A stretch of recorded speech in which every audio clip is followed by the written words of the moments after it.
Hello and welcome back to the channel. Today we're visiting Sherwood Forest for the Robin Hood Festival. The last time I attended was back in 2018, so I was interested to see how the event had changed. Compared with 2018, the festival did feel smaller. However, there was still plenty to see and do. Let's head inside and take a look.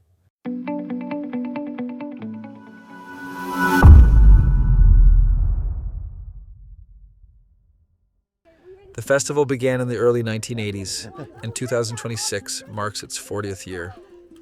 Previously held across a continuous week, it has now been divided into several themed weekends throughout August.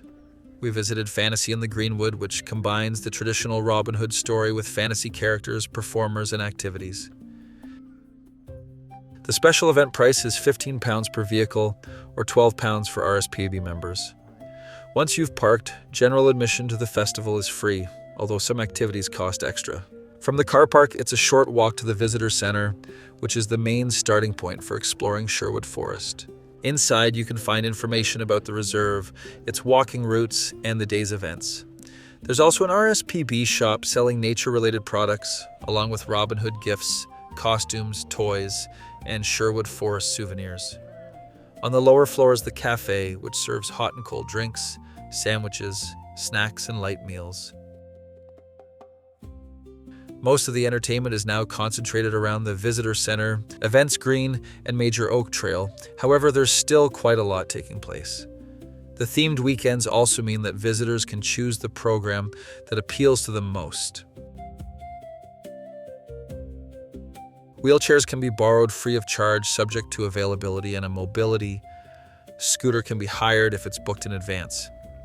At the time of our visit, scooter hire was listed as £3 per hour.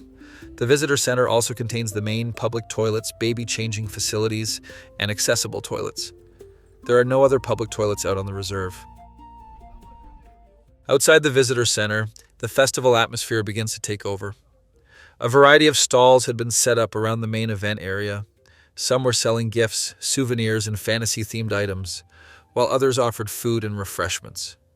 There were also stalls where adult visitors could sample a range of alcoholic drinks before deciding what to buy.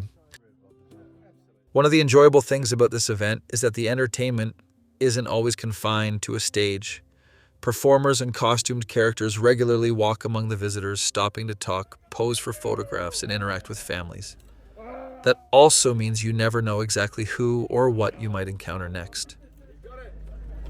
Somewhere in here, I have... Come on!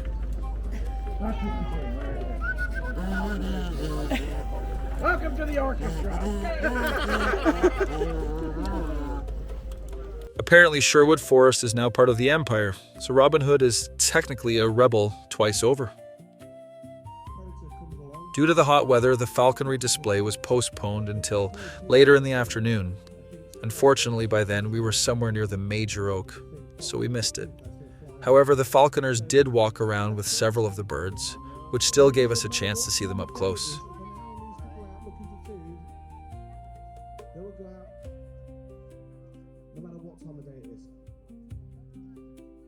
Some of the characters really made an effort, especially considering how hot it must have been inside those costumes.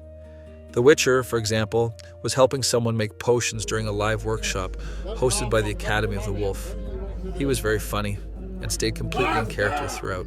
Let's see if you manage it. Start! And she instantly moves the bottle and covers up the instructions. Genius! Yes? Yes?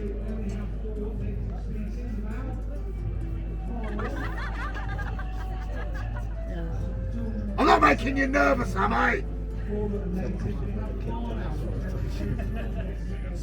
I wouldn't want you to be nervous.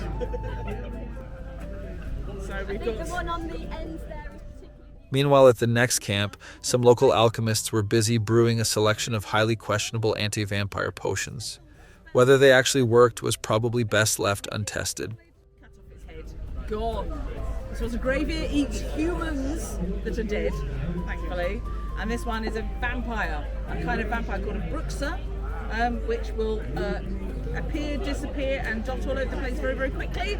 And so you use a potion called black blood, and you drink the black blood, turns your blood acidic, and then when the vampire bites you, she'll go, ah, and you kill her. For now, let's leave the Witcher camp behind and make our way over to the Major Oak to see what's happening there. The Major Oak was around a 15-minute walk away. There were a few things to see along the route, including 2 musicians performing beside the trail.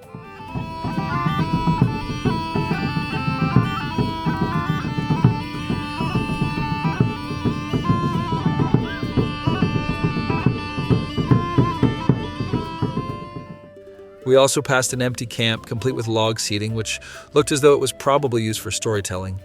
And for anyone in need of refreshments, there was an ice cream van, carefully disguised behind a castle-style wall, so it didn't look too out of place in medieval Sherwood. And this brings us to Sherwood Forest's most famous tree, the Major Oak. According to legend, Robin Hood and his merry men used its hollow trunk as a meeting place, and possibly as a hiding place. The Major Oak is estimated to be somewhere between 800 and 1200 years old. For many years, supports have been used to hold up some of its enormous branches. Sadly, the tree has experienced serious health problems, and following recent examinations by specialists, it's now thought that the Major Oak may have reached the end of its life. The area around the Major Oak was another center of activity during the festival. There were live performances and circus skills workshops,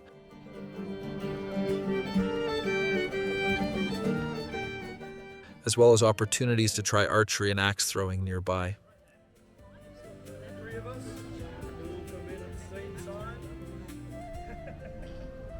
Give it a bit more up. See how we get. There we go. Okay, again, last one. On the end, take a slightly more shuffle back. You're pretty tall, so you've got a good long lead.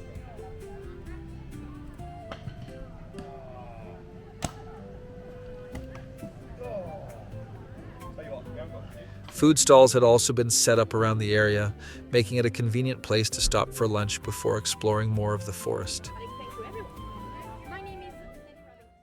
There were several picnic benches, although these quickly filled as more visitors arrived.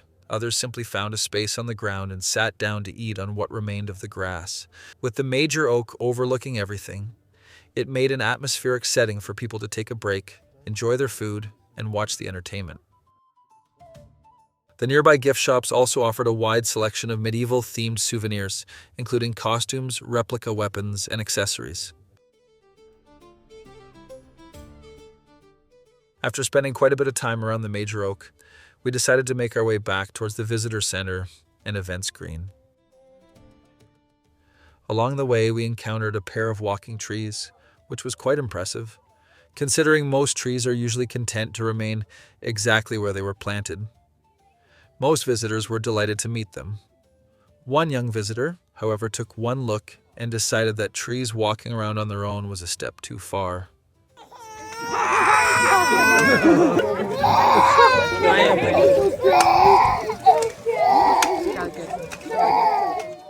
Back near the Witcher camp, some of the visitors were enjoying a spot of combat training, just in case the walking trees returned with reinforcements.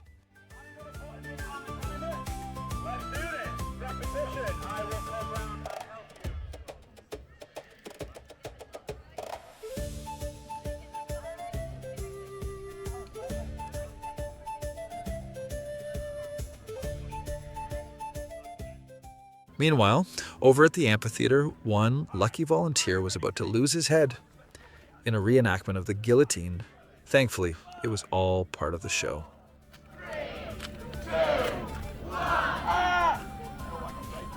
Sorry, Dave, it's got stuck. Hang on a minute. Just burning the attention up here, Dave. Oh, there we go. That's working now. That's good. Here we go. Shall we try that again? 5, 4, 3, 2, 1. Dave!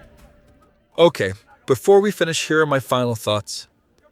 Compared with my previous visit in 2018, the festival did feel smaller, with fewer stalls and attractions spread throughout the forest. Even so, there was still plenty to see, and Sherwood Forest remains the perfect setting for the event.